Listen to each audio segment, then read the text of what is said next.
r/ProRevenge sister used fake CPS reports to steal dad's restaurant. I'm staring at the CPS investigator's business card when my phone buzzes with a text that makes my blood freeze.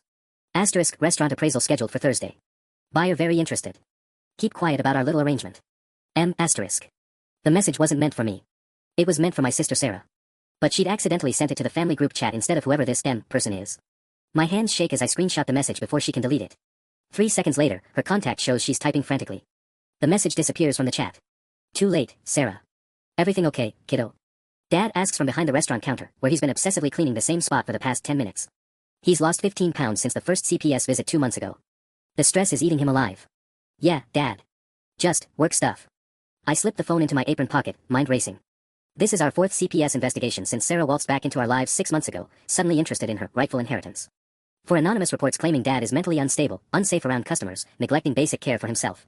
All complete bullshit, but apparently convincing enough to keep the investigators coming back. Each visit chips away at him a little more. Each time they show up during the dinner rush, customers stare and whisper. Our regulars, people who've known Dad for 20 years, start questioning whether there's truth to whatever rumors are spreading. Maria's coming in early today to help with prep, Dad says, still scrubbing that clean counter. I know you've been pulling doubles all week. I've been pulling doubles because half our staff quit after the last CPS visit. Who wants to work somewhere that's constantly under investigation? The writing's on the wall, everyone thinks. Better jump ship before it sinks. Dad, sit down for a minute. He finally stops cleaning and looks at me. Really looks at me. I see Mom in his eyes, the same warm brown, the same stubborn determination that built this place from nothing. But now there's something else there. Fear.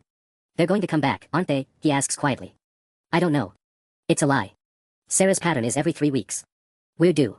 This restaurant is everything. Mom's recipes, perfected over 30 years. The red vinyl booths she reupholstered herself when money was tight. The family photos covering the walls, showing 3 generations of our family serving this community. Sarah left the day after high school graduation and didn't look back. Didn't come to Mom's funeral. Didn't call when Dad had his heart attack 2 years ago. But the minute she heard about Mom's will, the minute she realized Dad inherited everything and might eventually leave it all to me, suddenly she cared about family again. I need to run to the bank, I tell Dad. Maria will be here soon. What I actually need is to figure out who is and what this arrangement involves. Because Sarah doesn't have a pot to piss in, let alone money to hire restaurant appraisers. Someone's backing her play. The bell above the door chimes as I grab my keys. Mrs. Chen waves from her usual corner booth, where she's had coffee and pie every Tuesday for 15 years. This place isn't just our livelihood, it's a community anchor. Sarah would burn it all down for a quick payout. Over my dead body. I'm done playing defense. Time to find out exactly what my sister's planning. And then I'm going to destroy her. The bank was a dead end, but the county clerk's office wasn't. Property records are public, the bored-looking clerk tells me, sliding a thick folder across the counter. Your father's restaurant, right? Popular place. I flip through the documents, heart sinking with each page. 3 separate inquiries about the property in the past month. All from the same real estate company, Morrison and Associates. M for Morrison. Can you tell me who requested these? I ask. Can't give out personal information, but... She glances around, then leans closer. That Morrison guy was in here yesterday asking about expedited transfers. Seemed real interested in guardianship procedures. My stomach drops. Guardianship. If Sarah can prove Dad's mentally incompetent, she could petition the court for legal control over his affairs. Including the restaurant. The pieces click together like a horrific puzzle. The CPS reports aren't just harassment, they're building a paper trail. Evidence of Dad's supposed decline that she can present to a judge. I'm speed dialing our family lawyer when my phone rings. Unknown number. Hello. Is this the daughter of Robert Martinez, owner of Martinez Family Restaurant? Who's asking? This is Jennifer Walsh from Channel 7 News. We're investigating reports of health code violations and elderly neglect at your establishment. Would you care to comment? My blood turns to ice. What reports? We received an anonymous tip about unsafe conditions and an elderly owner who may not be mentally fit to operate a food service business. Our cameras are heading to the restaurant now for... I hang up and run. The drive back feels like a nightmare. Channel 7's news van is already parked outside when I screech into the lot. A reporter with perfect hair is setting up while her cameraman adjusts his equipment. Inside, Dad stands behind the counter looking shell-shocked. Maria hovers nearby, wringing her dish towel like a lifeline. They just showed up, Dad whispers. Started asking about my memory, whether I forget to wash my hands, if I can still read the thermometer properly. The bell chimes and my blood pressure spikes. But it's not the news crew. It's Sarah.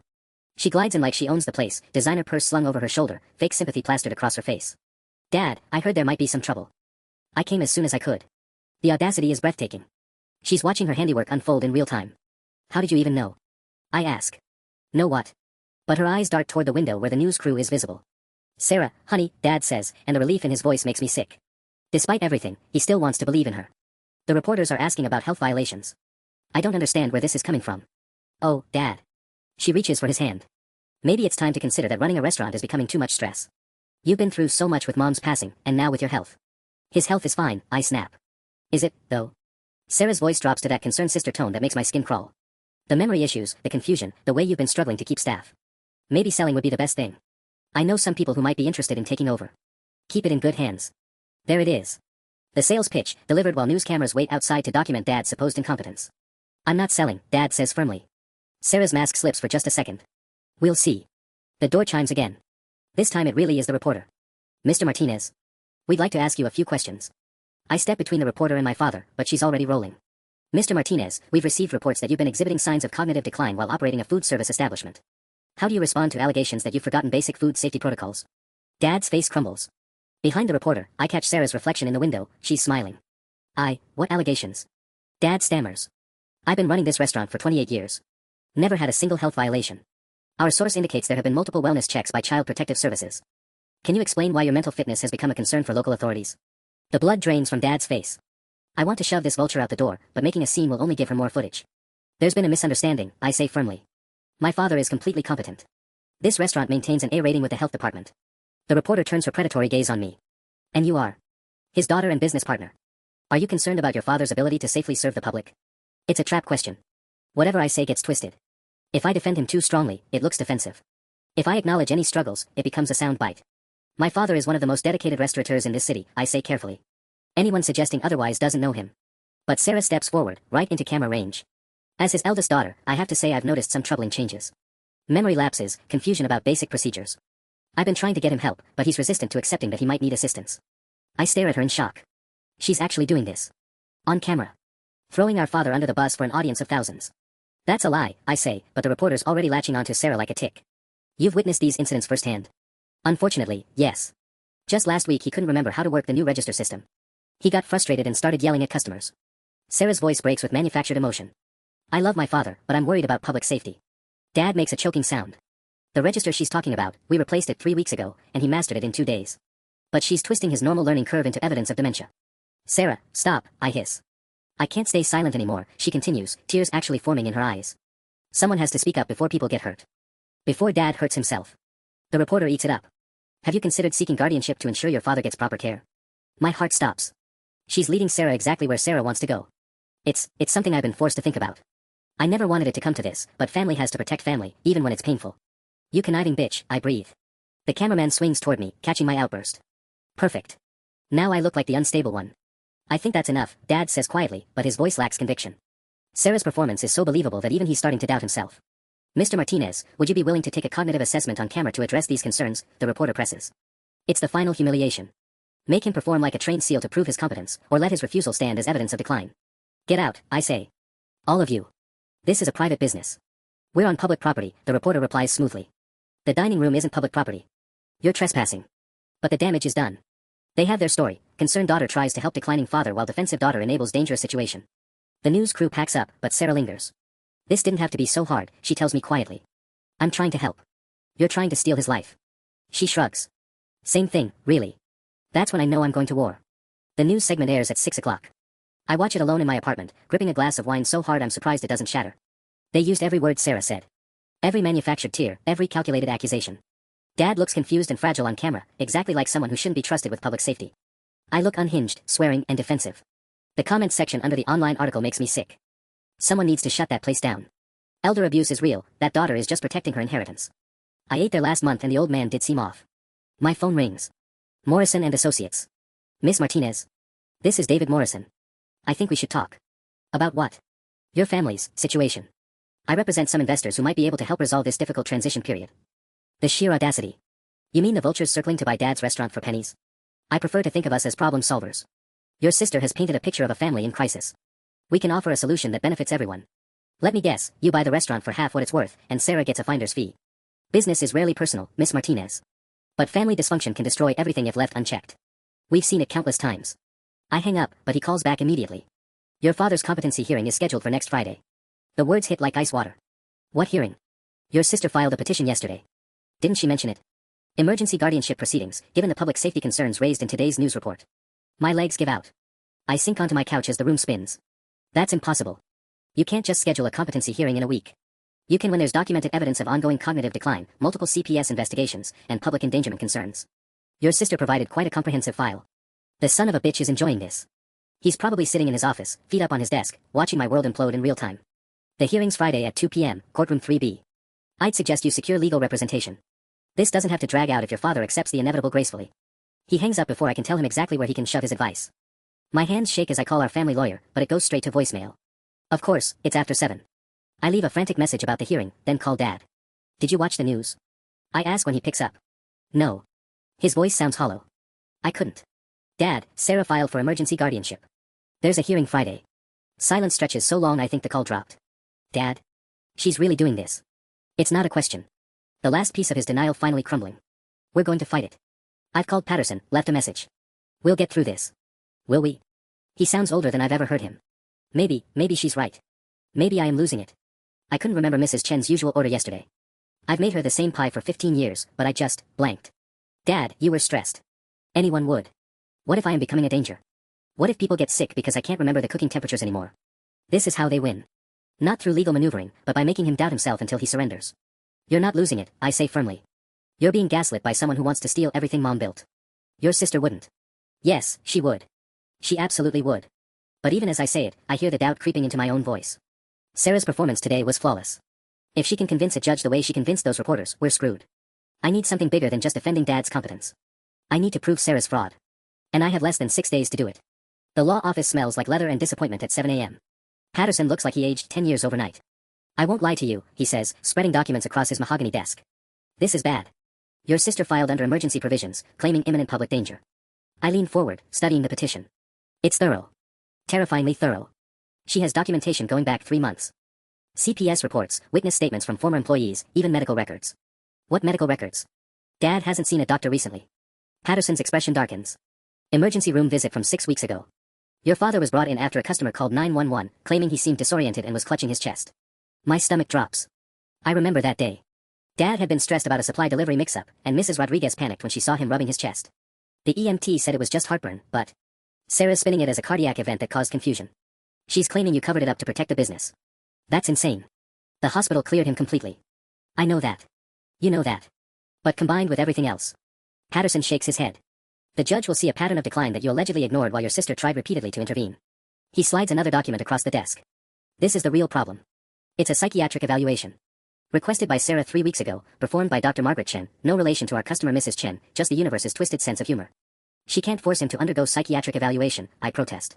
She didn't. Your father apparently agreed to it. The room tilts. What?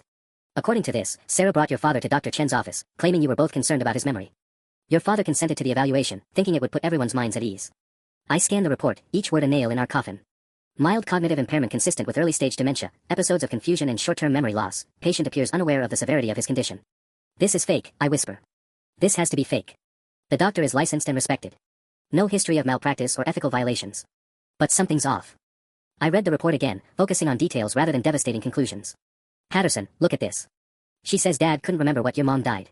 But here, she says he told her about recently losing his wife after a long illness. Patterson frowns, pulling the document closer. Mom didn't have a long illness. She had a massive heart attack at work. Died instantly. My voice cracks slightly. Dad found her when he came to pick her up that night. It was sudden, traumatic, horrible, but not a long illness. That's inconsistent. And here, I point to another section. She says he couldn't remember our address, but then quotes him giving detailed directions to the restaurant from the highway. Which includes our street address. Patterson grabs a yellow highlighter, marking the contradictions. There aren't many, but they're there. It's subtle, he says slowly. Like someone fed her information but got some details wrong. Or like someone paid her to write a report supporting predetermined conclusions. We stare at each other across the desk. Proving psychiatric fraud would be nearly impossible, but those inconsistencies might create reasonable doubt. There's something else, Patterson says grimly. Morrison and Associates filed incorporation papers yesterday for a new company. Heritage Family Dining LLC. 3 partners, David Morrison, Sarah Martinez, and someone named Vincent Carrera. The name Carrera hits me like a freight train. Vincent Carrera owns half the commercial real estate downtown. He's been trying to buy our corner for years for a development project. Your corner. The restaurant sits on prime real estate. Mom always said developers circled like sharks, but she'd never sell. After she died, Carrera approached Dad twice. Dad refused both times. Patterson leans back in his chair. So this isn't just about your sister wanting her inheritance. She's partnered with someone who specifically wants your property. Which means they need Dad declared incompetent to force a sale. The full scope of the conspiracy becomes clear. Sarah gets her cut, Morrison gets his commission, and Carrera gets his development site. Can you prove any of this? That's the million-dollar question. We have inconsistencies in a psychiatric report, suspicious business filings, and my word against a carefully constructed narrative of family concern. I need to talk to Dr. Chen, I say. Patterson shakes his head. Doctor-patient privilege. She won't discuss your father's case. Then I need to find another way. As I drive back to the restaurant, my phone buzzes with a text from an unknown number. Asterisk, stop digging or things get worse for your father. You have no idea how deep this goes. Asterisk. I pull over, hands shaking. They know I'm investigating. Which means they're watching. But it also means they're scared. Time to give them a real reason to worry. The restaurant feels like a crime scene when I arrive. Dad scrubbing the grill with methodical precision, the same spot over and over, while Maria watches him with worried eyes. How long has he been doing that? I ask her quietly. Since I got here an hour ago. He won't talk, won't eat the breakfast I made him. Just scrubs. My phone buzzes. Another unknown number. Asterisk, competency hearing moved to tomorrow 2 p.m. Judge's schedule opened up. Your father should dress nicely for his last day as owner. Asterisk. My blood turns to ice. They moved the hearing up 4 days. No time for Patterson to prepare a defense, no time to investigate the psychiatric report inconsistencies. Dad, we need to talk. He doesn't look up from his scrubbing. They moved the hearing, didn't they? Sarah called this morning. Said she was sorry it had to happen so fast, but the judge wanted to resolve things quickly. The casual cruelty of it hits me. She called to twist the knife, to make sure he spent his final hours drowning in anxiety. Patterson thinks we can fight this. Those inconsistencies in the psychiatric report. What's the point? Dad's voice is flat, defeated. Look at me. Maybe they're right. Maybe I am losing my mind. He gestures at the grill he's been scrubbing raw. I can't remember if I cleaned this yesterday. I can't remember if I locked up properly last night. Every morning I come in terrified I'll find spoiled food because I forgot to check the freezer temperatures. Dad, that's not dementia. That's trauma. You're being systematically destroyed by people who want to steal from you. But even as I say it, I wonder if the damage is already done. Sarah doesn't need to prove Dad's incompetent if she can make him believe it himself. The bell chimes and my stomach drops. CPS investigator Janet Walsh walks in, clipboard in hand, looking grim. Mr. Martinez, we need to discuss yesterday's news report. Not now.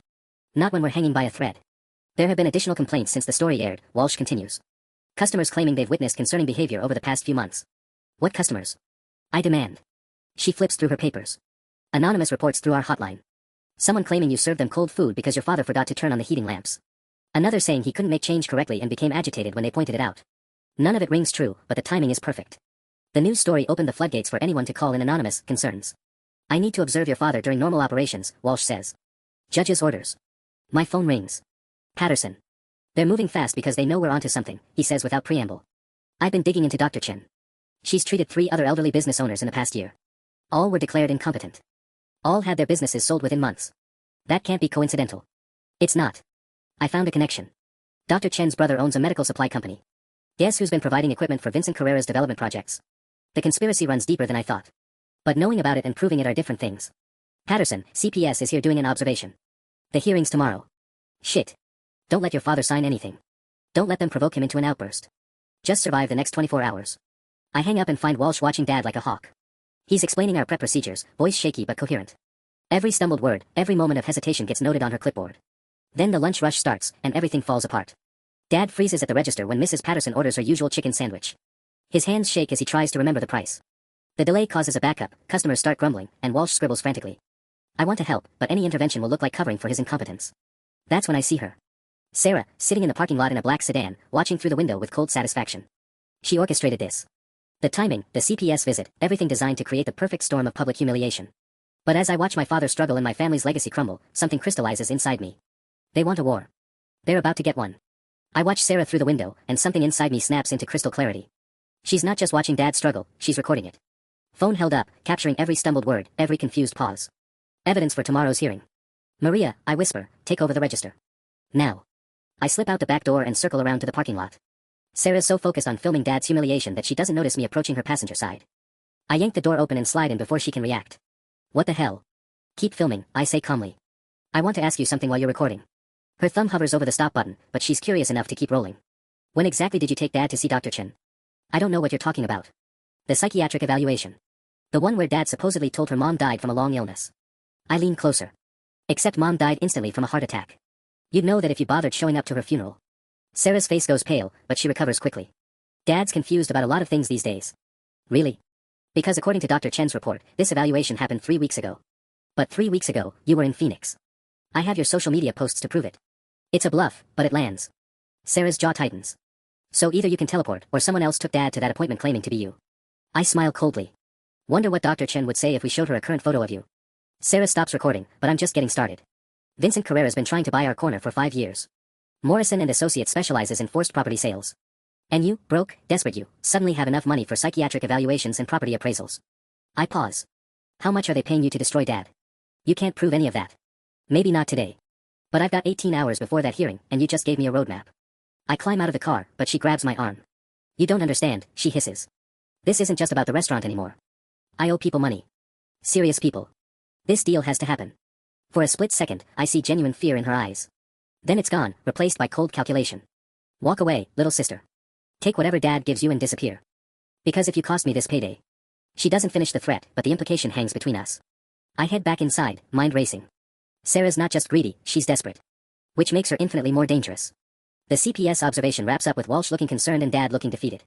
She promises a full report will be ready for tomorrow's hearing. As the afternoon crowd filters in, I notice something else troubling. 3 customers I don't recognize, all sitting separately, all watching Dad intently. One's taking notes. Another keeps checking his phone. When the guy with the notepad orders coffee, I lean over the counter. First time here. Yeah, heard about this place on the news. Wanted to see for myself. See what exactly? He shrugs. Whether the old guy's really losing it. My buddy says he might call in a complaint too. Easy way to help shut down a public menace. My stomach churns. They're not just observing, they're manufacturing evidence. Creating a steady stream of concerned citizen reports to bury us in documentation. As I'm processing this, my phone buzzes with an unknown number. But this time, when I answer, it's not a threat. Miss Martinez. This is Elena Vasquez. I used to work for Dr. Chen until last month. I saw the news story about your father, and we need to talk. Tonight. There's something you need to know about that psychiatric evaluation. My hands start shaking. What kind of something? The kind that could save your father. But not over the phone. Denny's on 5th Street, 10 p.m. Come alone. She hangs up before I can ask questions. I look across the restaurant at Dad, who's methodically wiping down tables while strangers catalog his every move. In 18 hours, a judge will decide whether he's competent to keep the life he's built. But maybe, just maybe, I've found our smoking gun. Time to find out exactly how deep this rabbit hole goes. The Denny's parking lot feels like a scene from a spy movie at 10 p.m. I sit in my car for 5 minutes, scanning for anything suspicious before finally going inside. Elena Vasquez is exactly what I expected, mid-40s, tired eyes, the look of someone carrying a heavy secret. She's already ordered coffee and picked the corner booth farthest from other customers. Thank you for coming, she says as I slide across from her. I wasn't sure you'd show. You said you could help my father. Elena nods, pulling out a manila folder. I was Dr. Chen's office manager for 3 years. Handled all her scheduling, insurance claims, patient files. She pauses. Including the fake ones. My heart stops. Fake ones? Your father never came to our office. I would have remembered, I handle every appointment personally. But somehow a complete psychiatric evaluation exists in our system, dated 3 weeks ago. She slides a printed schedule across the table. This is Dr. Chen's calendar for that day. She was at a conference in San Diego. The office was closed. I stare at the document, barely believing what I'm seeing. Then who wrote the evaluation? That's what I spent the last month trying to figure out. Dr. Chen's been doing this for at least 2 years, fake evaluations for elderly business owners who mysteriously get declared incompetent. Elena's voice drops. When I started asking questions, she fired me. Do you have proof? Elena opens the folder, revealing a stack of documents. Copies of everything before she locked me out of the computer system. Fake appointments, backdated evaluations, insurance fraud. Your father's just the latest victim. I flipped through the papers, seeing names I don't recognize but patterns I do. Small business owners, all declared unfit within months of these evaluations. All had their properties sold quickly after guardianship proceedings. Why didn't you go to the police? With what? She's a respected psychiatrist, I'm a disgruntled employee. Plus, I found out her brother isn't just providing medical equipment for Carrera's projects. Elena leans closer. He's laundering money through those development deals. We're talking organized crime, not just medical fraud. The weight of that revelation hits me like a truck. This isn't just about stealing Dad's restaurant, we've stumbled into something much bigger and infinitely more dangerous. Elena, there's a hearing tomorrow at 2 p.m. They're going to use Dr. Chen's evaluation to take everything from my father. I know. That's why I called. She pulls out one more document. This is Dr. Chen's real appointment log, the one she keeps off the official system. Look at the entry for the day your father was supposedly evaluated. I scan the handwritten notes and find the date. Instead of Dad's name, there's an entry that makes my blood run cold, VC, consultation on M, case. Standard package. $15,000. VC Vincent Carrera. M, case, Martinez case. $15,000 for a fake psychiatric evaluation. This is it, I whisper. This proves the whole thing is fraudulent. But Elena's shaking her head. It proves Dr. Chen took money to write a fake evaluation. It doesn't prove your father is competent, and it definitely doesn't prove you can safely expose this conspiracy. Before I can ask what she means, she grabs my wrist. Don't look, but there's a black sedan that followed you here. It's been circling the parking lot since you arrived. My mouth goes dry. Are you sure? I used to be married to a cop. I know when someone's running surveillance. She stands up quickly. We need to leave. Separately. Take these copies and hide them somewhere safe. She shoves the folder at me and heads for the back exit. I sit frozen for a moment, processing the magnitude of what we've uncovered. Then I see the black sedan pull into a parking space near my car. I grab the folder and head for the bathroom, my mind racing. Elena's evidence could save Dad, but using it might get us both killed. If Carrera's laundering money through these property deals, he has serious motivation to keep this conspiracy buried. My phone buzzes. Text from an unknown number. Asterisk, pretty late for coffee. Hope your new friend stays healthy. Asterisk. They were watching. They know about Elena, know about the evidence, know everything. I lock the bathroom door and call Patterson's emergency line. They're not just stealing the restaurant, I whisper when he answers. This is organized crime. Money laundering, fake psychiatric evaluations, everything. Jesus Christ. Do you have proof? Elena gave me copies, but they're watching me. They threatened her. Listen carefully. Don't go home tonight. Don't go to the restaurant. Check into a hotel under a fake name and wait for my call. We're taking this to the FBI. The FBI. What started as a family dispute over inheritance has become a federal case. I slip out the back exit and find Elena's car already gone. The black sedan is still parked near my car, but I can't see inside the tinted windows. As I start walking toward the street to call an Uber, my phone rings. Dad. Kiddo, where are you? Sarah's here at the restaurant. She says she needs to talk to me about tomorrow. She seems upset. My blood turns to ice.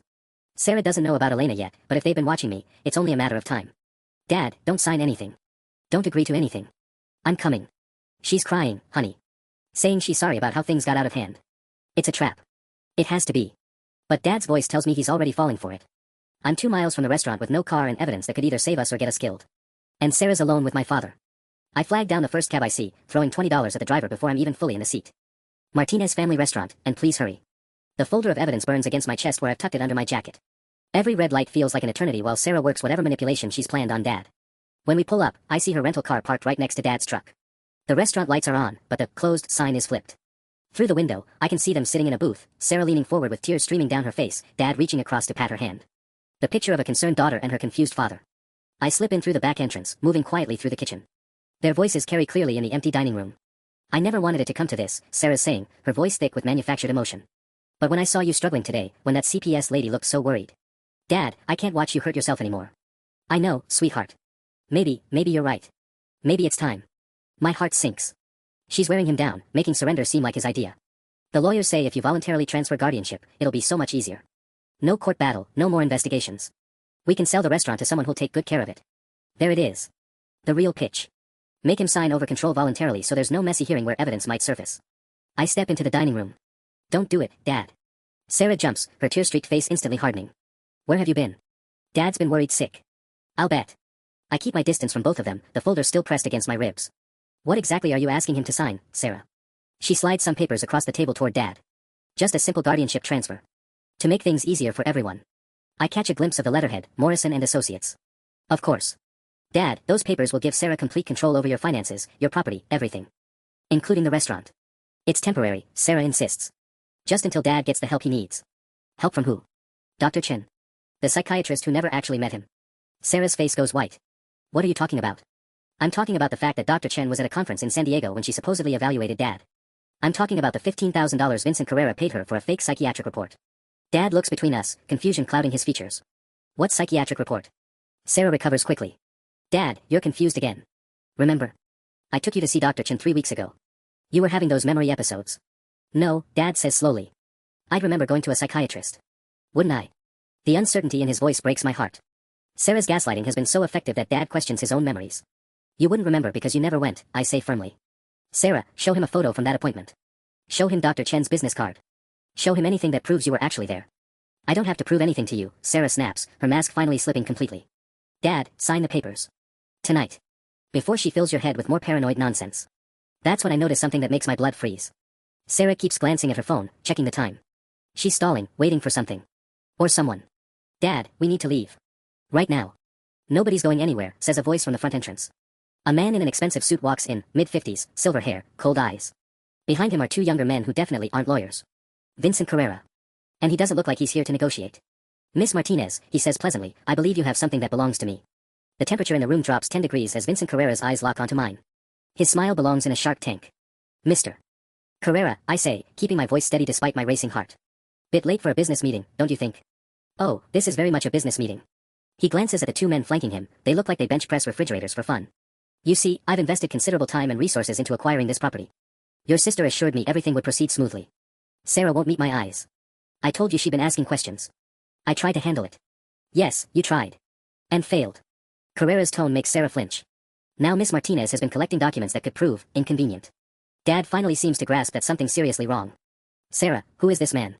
Vincent Carrera, I answer before she can spin another lie. The developer who's been trying to steal our restaurant. Your loving daughter sold you out for a payday. That's not, Sarah starts. Enough, Carrera cuts her off. Mr. Martinez, your daughter owes my associates a significant sum of money. Gambling debts, borrowed against future inheritance that never materialized. This restaurant sale isn't greed, it's survival. The pieces click into place. Sarah didn't just want her share of Dad's assets, she needed them to pay off dangerous creditors. Which explains why she's so desperate, so willing to destroy Dad's life. How much does she owe? I ask. 200,000, plus interest. Carrera checks his expensive watch. The debt grows daily. Dad's face goes ashen. Sarah, is that true? Sarah's composure finally cracks completely. I didn't mean for it to happen. It started with a few poker games, then online betting, then. Dad, they said they'd hurt me if I didn't pay. So you decided to hurt him instead, I say. I was trying to save us both. The restaurant's worth enough to cover my debt and still leave Dad comfortable. In a nursing home, I add. After you had him declared incompetent. One of Carrera's men steps closer to me. The folder, Miss Martinez. Now. My mind races. The evidence Elena gave me is our only shot at proving the conspiracy, but these men clearly aren't planning to let us walk away regardless. What folder? I try. Carrera sighs. We followed you to Denny's. We know about your meeting with Elena Vasquez. Unfortunate woman, she should have minded her own business. My blood turns to ice. What did you do to her? Nothing permanent. Yet. But her continued health depends entirely on your cooperation. Dad suddenly stands up, and I see a flash of the man who built this business from nothing. Get out of my restaurant. Sit down, old man, one of the thugs says, putting a hand on Dad's shoulder. That's when Dad surprises everyone. Instead of sitting, he grabs the coffee pot from the nearest table and swings it at the guy's head. Hot coffee explodes everywhere as the man staggers backward, cursing. Run. Dad shouts. I don't hesitate. I bolt for the kitchen while chaos erupts behind me. Dad's bought me maybe 30 seconds, but Carrera's men are younger and faster. In the kitchen, I grab the biggest knife I can find in my keys. The back exit is 15 feet away, but I hear heavy footsteps gaining ground. I make it to my car and gun the engine just as one of Carrera's guys bursts through the back door. In my rearview mirror, I see him talking rapidly into his phone. My hands shake as I dial 911, but then I remember what Elena said about Carrera's connections. How do I know which cops are clean? Instead, I call Patterson's emergency line again. They found Elena, I gasp when he answers. They're at the restaurant with Dad and Sarah. Carrera's here personally. Jesus. Are you safe? For now. But they want Elena's evidence, and they're using Dad as leverage. I'm calling federal contacts right now. But you need to stay hidden until. A black sedan appears in my rearview mirror, gaining fast. They're following me, I whisper into the phone. The sedan's headlights flood my car as it closes the distance. I press the accelerator, but my 10-year-old Honda is no match for whatever engine they're running. My phone buzzes with a text, *, stop running. Your father's safety depends on your cooperation. *. I have a choice. Keep running and hope the FBI arrives in time to save Dad, or go back and trade Elena's evidence for his life. Either way, tomorrow's hearing is the least of our problems now. The sedan's bumper kisses my rear fender as I take the corner onto 5th Street too fast. My Honda fishtails, but I manage to keep control while my phone keeps buzzing with increasingly urgent texts. *, turn around now. Your father doesn't have much time. *. Elena's condition is worsening. Decisions have consequences. *. Last chance. *. My knuckles are white on the steering wheel when Patterson calls back. FBI is 20 minutes out, he says. Can you stay hidden that long? They have Dad. And they're saying Elena's hurt. My voice cracks. I can't let people die because of me. Listen to me carefully. Don't go back to the restaurant. I'm sending coordinates to a safe location where. The line goes dead. In my mirror, I see why.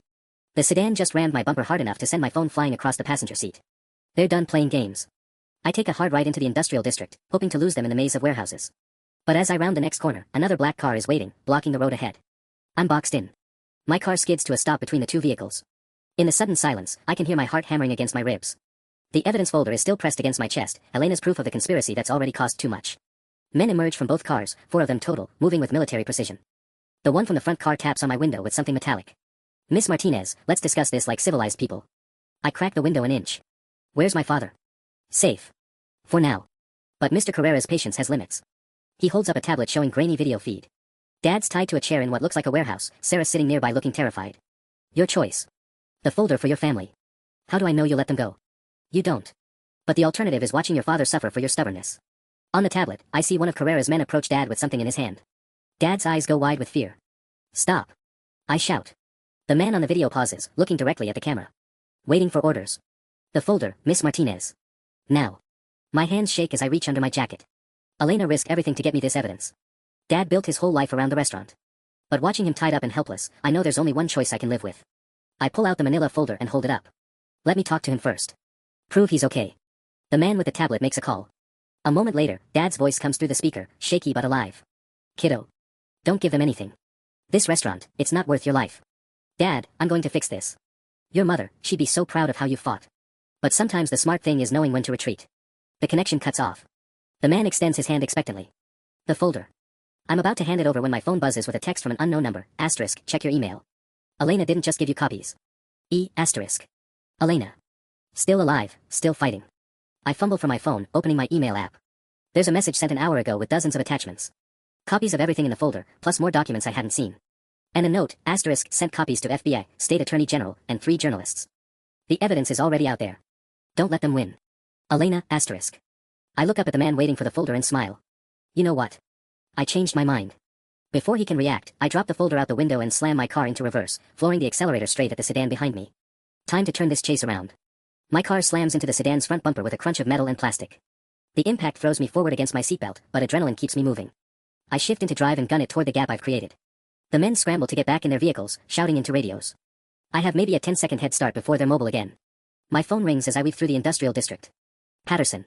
The FBI traced your location through your phone's GPS, he says without preamble. They're 5 minutes out, but we lost contact with Elena. Her apartment's empty. She's alive. She just sent me an email, the evidence is already distributed. I take a hard left, tires squealing. But they still have Dad and Sarah. Sweat's moving to the restaurant now. They're not at the restaurant. Some kind of warehouse. I check my mirrors, both sedans are gaining ground again. I saw video feed, but I don't know where. Can you get back to? The line cuts out as my rear windshield explodes in a shower of glass. One of Carrera's men is leaning out a passenger window with what looks like a crowbar. They're not trying to kill me, they want me alive for leverage. But they're definitely trying to stop me. I swerve right into an alley between 2 warehouses, praying it's not a dead end. Behind me, the sedans are too wide to follow side by side. They have to go single file, buying me precious seconds. The alley opens onto a main street just as police sirens wail in the distance. Red and blue lights are coming from 3 directions, the FBI cavalry Patterson promised. My phone buzzes with another text, this time with an address, asterisk, Carrera Distribution Center, Dock 7. Come alone or your father pays. FBI won't find us in time. Asterisk. I know the location, a massive shipping complex on the other side of town. 20 minutes in normal traffic, but at this hour with a police escort. The lead sedan tries to ram me again, but this time I'm ready. I brake hard and let them overshoot, then floor it in the opposite direction toward the approaching police lights. 2 FBI vehicles screech to a halt in front of me, agents already jumping out with weapons drawn. I throw my car in park and leap out with my hands visible. I'm Rebecca Martinez. Patterson called you. Agent Sarah Chen, no relation to the crooked psychiatrist, approaches quickly. Where's your father? Carrera Distribution Center, Dock 7. But they said if they see FBI, they'll hurt him. How many hostiles? At least 6, maybe more. They have my sister too, she's involved but she's also a victim. I hate admitting that, but Sarah's terror in the video looked genuine. Chen speaks rapidly into her radio while her partner approaches the now-stopped sedans. Carrera's men are getting out with their hands up, apparently they're not willing to shoot it out with federal agents. Miss Martinez, we need everything you know about this distribution center. Layout, security, anything. I've only been there once, years ago for a restaurant supply pickup. It's huge, dozens of loading docks, multiple warehouse buildings. My mind races, trying to remember details. Dock 7 is on the south side, near the river. Agent Chen's radio crackles, multiple vehicles just left the distribution center at high speed. Looks like they're moving the hostages. My heart sinks. Carrera knows the FBI is involved now. He's not going to sit around waiting for a rescue. Where would he go? Chen asks urgently. That's when I remember something Sarah said earlier, something that didn't make sense at the time. The airport. Sarah mentioned she owed money to people in Vegas. If Carrera's cutting his losses, he might be taking her back to face her creditors himself. Chen's already moving toward her vehicle. Private airfield or commercial? Has to be private. Carrera's not going through TSA with kidnapping victims. As we race toward the small executive airport outside town, my phone rings one more time. Unknown number, but this time it's not a threat. It's Dad's voice, strained but determined. Kiddo, if you can hear this, the warehouse number isn't 7. It's 17. They lied about the location. The line goes dead, but Dad just gave me the most important information of the night. Now we just have to hope we're not too late.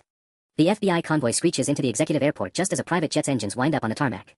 Through the chain-link fence, I can see figures being hurried up the aircraft stairs, one of them stumbling like an older man. That's them, I shout over the engine noise. Agent Chen barks orders into her radio while her team spreads out. But we're too late. The jet's already taxiing toward the runway, and by the time FBI gets clearance to stop it, they'll be airborne. That's when my phone rings. Carrera himself this time. Quite the chase you led us on, Miss Martinez. Your father's more resourceful than I gave him credit for. Let him go. You have what you want, Sarah, and your debt gets settled. Actually, your father's little misdirection cost me valuable time. The FBI raid on Dock 17 was quite thorough. His voice hardens. Dr. Chen's already in custody, my associates are scattered, and your girlfriend Elena's singing like a canary. My heart leaps. Elena's safe. So here's what's going to happen, Carrera continues. I'm taking your sister to Las Vegas to settle her accounts. Your father will come along as insurance until I'm safely out of federal jurisdiction. The FBI will track you. You can't just. The FBI will find an empty jet in 6 hours when we land in Vegas. After that, your father's fate depends entirely on your discretion. Keep quiet about my other business interests, and he comes home safely. Talk, and. The line goes dead just as the jet lifts off into the night sky. Agent Chin approaches, face grim. We've contacted Vegas FBI and airport authorities. They'll be waiting when the plane lands. Carrera's not stupid enough to actually land in Vegas, I say. He's got 6 hours and a private jet. He could be anywhere. We're tracking the flight plan, but you're right, he could divert anywhere once he's airborne. My phone buzzes with a text from Elena, saw the news. FBI got Dr. Chen's files. More connections than we thought, judges, city officials, other doctors. This conspiracy goes way deeper. Agent Chen reads over my shoulder. We'll need you both to testify before a grand jury. This could bring down a major corruption network. That won't help my father if he's dead in a ditch somewhere. That's when Agent Chen's radio crackles with unexpected news. Flight 447 just declared an emergency. Medical situation on board. They're requesting immediate landing clearance at Denver International. My blood runs cold. Dad's heart condition. If the stress triggered another episode. Get me on the next flight to Denver, I tell Chen. Miss Martinez, this is an active investigation. That's my father dying on that plane because he tried to help you catch these bastards. Get me to Denver, or I'll drive there myself. 2 hours later, I'm pacing Denver International's FBI office while agents coordinate with local authorities. The private jet landed an hour ago, but Carrera had an ambulance waiting, no surprise, since he seems to have connections everywhere. Hospital confirms a 67-year-old male was admitted with chest pains, Agent Morrison updates me. But they won't confirm identity without family present. Then let's go. It could be a trap. Carrera might be using your father's condition to draw you out. Then it's working. What Morrison doesn't understand is that this stopped being about the restaurant the moment Dad had a heart episode on that plane. Sarah made her choices, Carrera made his, but Dad's only crime was trusting his daughter and building something worth stealing. As we drive toward Denver General Hospital, my phone rings one final time. Sarah's number. He's asking for you, she says without preamble, voice thick with tears. The doctors, they don't know if he's going to make it. Where's Carrera? Gone. Left the minute the paramedics took Dad. Her voice breaks completely. I'm so sorry. I never meant for any of this to happen. 20 minutes later, I'm running through hospital corridors toward the cardiac unit, where the man who taught me everything about family and fighting is hooked up to machines that beep with mechanical precision. But when I reach his room, Dad's awake. Weak, but awake. Hey kiddo, he whispers. How's my restaurant? I hold Dad's hand while machines monitor his heartbeat, trying to process everything that's happened in the last 12 hours. Sarah sits in the corner chair looking like she's aged 10 years, and Agent Morrison hovers near the door fielding constant phone calls. The restaurant's fine, Dad, I lie. Everything's going to be okay. But even as I say it, my phone buzzes with messages that suggest otherwise. 3 voicemails from our insurance company, 2 from the health department, and 1 from our landlord that makes my stomach drop. Miss Martinez. A doctor in scrubs appears in the doorway. Could I speak with you privately? In the hallway, Dr. Patel delivers the news I've been dreading. Your father's stable, but he's had a significant cardiac event. The stress of the last few months, combined with whatever happened on that plane. He shakes his head. He needs complete rest. No work, no stress, no major decisions for at least 6 weeks. 6 weeks. The competency hearing was supposed to be today, in 3 hours, actually.